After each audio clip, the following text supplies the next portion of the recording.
What happens when a president threatens to block a bridge his own administration once called vital? What happens when the country that paid for it, built it, and handed half of it to an American state for free, simply responds with 4 sentences of fact? This isn't just a story about infrastructure. It's about leverage, misinformation, political pressure, and the moment a trade war tactic collided with publicly documented reality. I'm Daniel Harper, and in this video, I'm going to walk you through why Donald Trump targeted the Gordie Howe International Bridge, what he got wrong about ownership and funding, who actually benefits if the bridge stays closed, and why Mark Carney's calm 4 sentence response may have been the most effective counterattack of the entire trade dispute. Stay with me, because once you see how this unfolded step by step, you'll understand why this moment matters far beyond a single bridge. Canada paid $6.4 billion to build a bridge, gave Michigan joint ownership for free, used American steel and American workers in construction, and Donald Trump looked at that arrangement and said, "I will not allow this bridge to open." Mark Carney picked up the phone the next morning, called Trump directly, and delivered 4 sentences that Washington had no answer for. Canada paid. Michigan already owns half. American steel and American workers built it, and I look forward to its opening. That was it. No emergency press conference, no diplomatic crisis, no capitulation. Just 4 sentences of fact delivered to a president who had made claims about the bridge that were factually wrong in almost every detail. And the story of how Trump ended up in that position tells you everything about who is actually driving this trade war and who is benefiting from it. Today we are showing you why Trump went after this bridge, what he actually got wrong, who the real winner of a blockade would be, why Michigan's own Republicans turned on their president, and why Carney's 4 sentence response was the most effective counterattack of the entire trade war. But before we dive into this story, if you appreciate in-depth analysis like this, hit that like button and subscribe to stay informed on the stories that truly matter. Before the start, let's understand why Trump targeted the Gordie Howe International Bridge specifically. You have to understand what the post was actually about. It was not about the bridge. The bridge was the weapon. The real targets were 3 separate Canadian decisions that had been building frustration in Washington for months. Ontario's provincial government had run television advertisements criticizing American tariffs. Ontario had also prohibited American alcoholic beverages from provincial store shelves in direct retaliation for Trump's tariff campaign. And Prime Minister Mark Carney had just returned from Beijing with a trade agreement that cut tariffs on Canadian canola from 85% to 15%. And opened $7 billion in new export markets with China. Washington called that agreement hostile. Trump's Truth Social post named all 3 grievances: Ontario alcohol bans, Canadian dairy protections, Carney making deals with China. The Gordie Howe Bridge was not the issue. It was leverage, a $6.4 billion Canadian infrastructure project sitting on the border needing a presidential permit to operate, waiting for an opening date. Trump looked at that asset and saw something he could threaten. The problem is that the bridge he threatened to block was one he had already endorsed, funded, and called vital. And the facts of who owns it, who paid for it, and who benefits from it were all publicly available. What followed was not a negotiation. It was a president issuing ultimatums about a project he did not fully understand. The 2012 Canada-Michigan Crossing Agreement is a public document. It has been public for 14 years. It lays out the terms of the bridge clearly. Canada pays for all construction, every dollar. Michigan contributes nothing. In exchange, Michigan receives joint ownership of the finished bridge, half the bridge, for free. After Canada recoups its construction costs through tolls, Michigan becomes eligible to receive 50% of all net toll revenues going forward. the state of Michigan receives a share of billions in future revenue from an infrastructure project it funded with zero. That agreement was signed by Michigan's Republican governor, Rick Snyder. It was negotiated over years by officials from both governments. It was reviewed and approved by the United States Department of State, which issued the presidential permit in 2013, allowing construction to proceed. It was endorsed by Trump himself in 2017 in a joint statement with Prime Minister Justin Trudeau. That statement called the bridge a vital economic link between the two countries. Trump's own administration then signed $15 million in United States customs funding for the bridge into law in December 2019. Trump did not just fail to block this bridge during his first term. He actively supported it. He funded it. He called it vital. So, when Trump posted on Truth Social that Canada owns both sides of the bridge and that the United States must be compensated before it opens, he was contradicting a 2012 public agreement, a 2013 State Department permit, a 2017 joint statement he personally signed, and a 2019 law his own administration passed. Every major claim in that post was factually incorrect. The bridge was not built with virtually no United States content. American steel and American workers were used on the Michigan side. Canada does not own the American side. Michigan has owned half the bridge since the 2012 agreement. The United States has not been denied compensation. Michigan was given 50% ownership and future revenue rights without contributing a single dollar. Windsor Mayor Drew Dilkins said he could not believe what he was reading. Rick Snyder published a column in the Detroit News, correcting the errors one by one. The Republican governor who negotiated the deal was publicly fact-checking the President of the United States about an agreement Snyder designed himself. There is one party that benefits from every day. The Gordie Howe Bridge stays closed. Not Canada, not Michigan, not the United States federal government. The Maroon family of Detroit. In 1979, Manuel Made Moran acquired the Ambassador Bridge, the existing crossing between Detroit and Windsor. One man, one bridge, a near-total monopoly on heavy commercial truck traffic between the two countries. The tunnel connecting Windsor and Detroit prohibits commercial trucks, so every 18-wheeler carrying auto parts, agricultural products, and manufactured goods that cross the Detroit River paid tolls to the Maroon family more than $60 million a year for 4 decades. When Canada began planning a public replacement bridge, Maroon understood the threat immediately. He spent the next 20 years fighting it with everything available. $30 million on a Michigan ballot initiative requiring voter approval for new bridge construction. It failed at 60% against multiple federal lawsuits claiming exclusive rights to any Detroit-Windsor crossing. Lost every case, including a Supreme Court challenge the justices refused to hear. Television advertisements on Fox and Friends during Trump's first term directly asking the president to cancel the project. Trump did not cancel it. His administration funded it and called it vital. But here is the detail that Snyder named directly in his Detroit News column.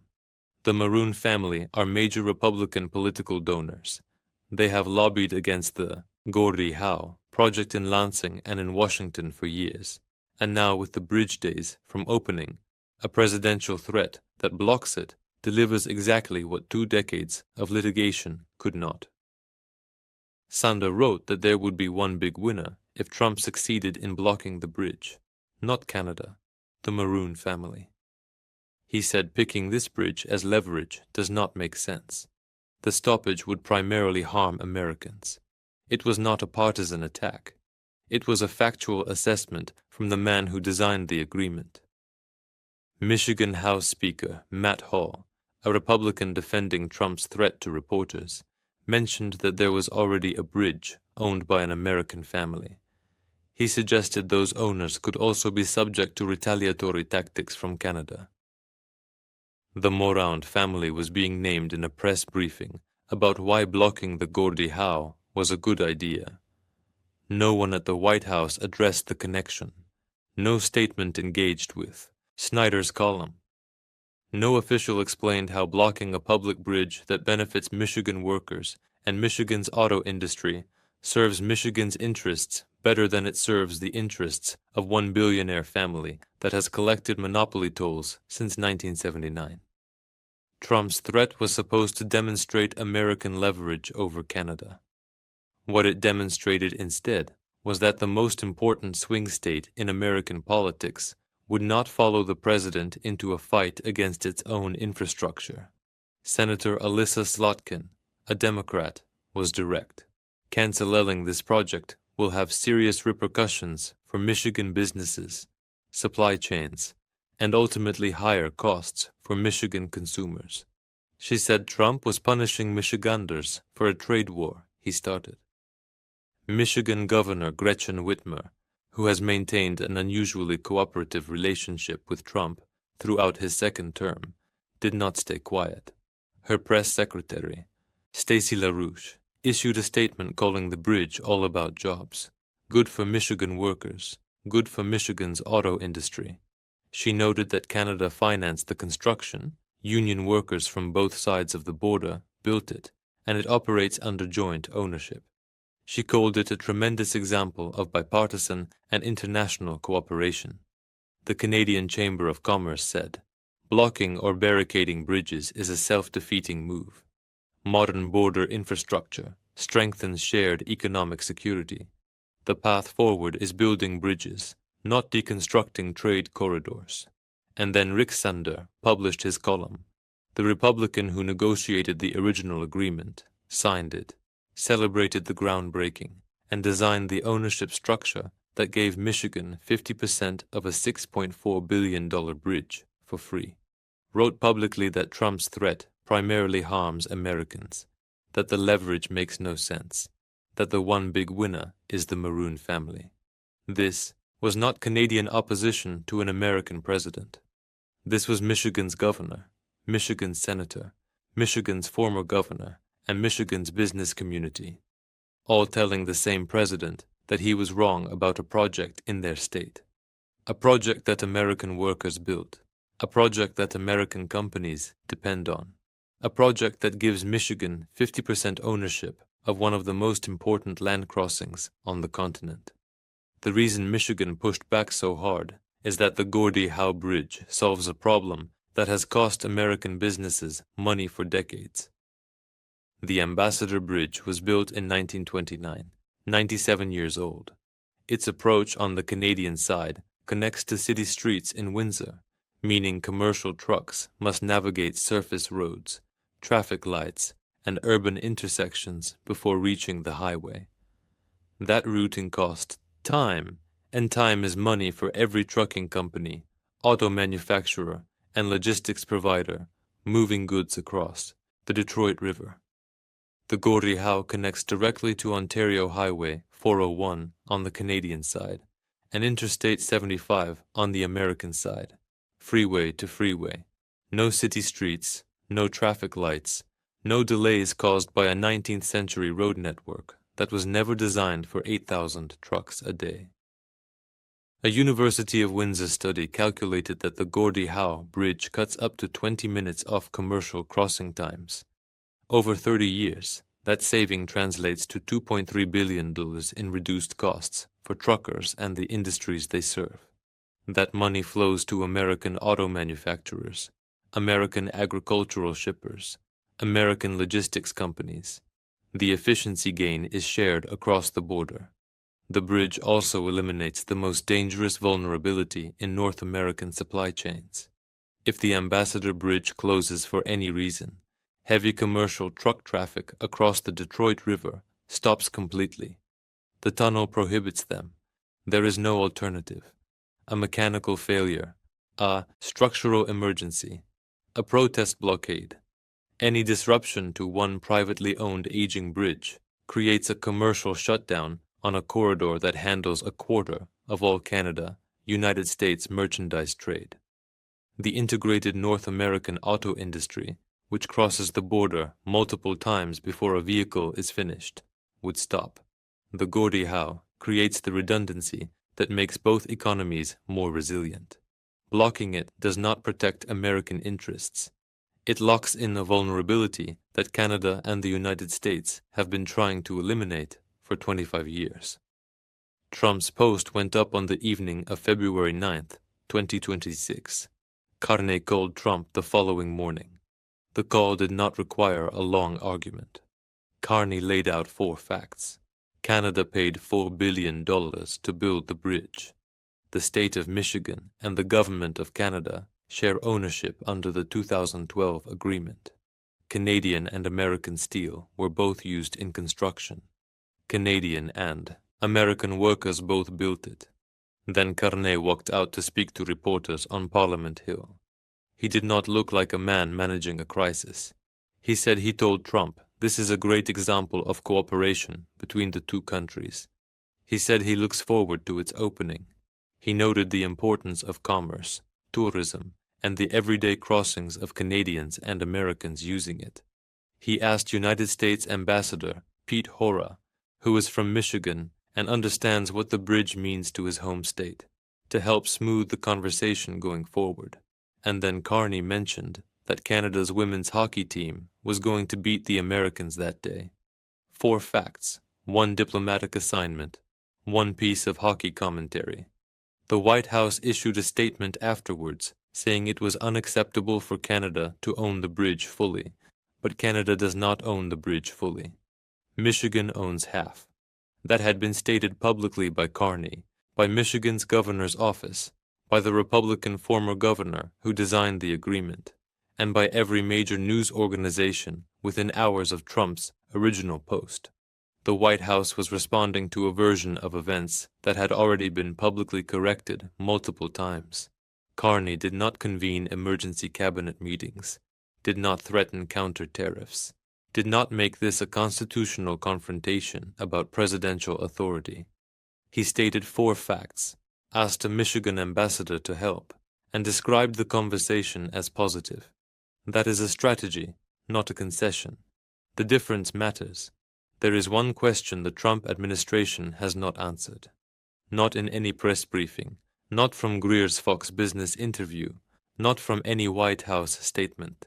In 2017, Trump signed a joint statement calling the Gordie Howe Bridge a vital economic link between the two countries. In 2019, his administration signed $15 million in a United States customs funding for the bridge into law. He endorsed it, funded it, called it vital, then 9 years later, threatened to block it from opening. The bridge did not change. The ownership structure did not change. Michigan's stake did not change. The economic case did not change. The only things that changed are that Carney signed a deal with China, Ontario banned American alcohol, and Trump decided the bridge was now a hostage. Rick Snyder put it plainly. The bridge stoppage approach would primarily harm Americans. It makes no sense as leverage because the pain falls on Michigan workers, Michigan businesses, and Michigan's auto industry. And the one party that walks away better off is the Maroon family, which has spent 20 years and $30 million trying to stop this exact bridge from opening.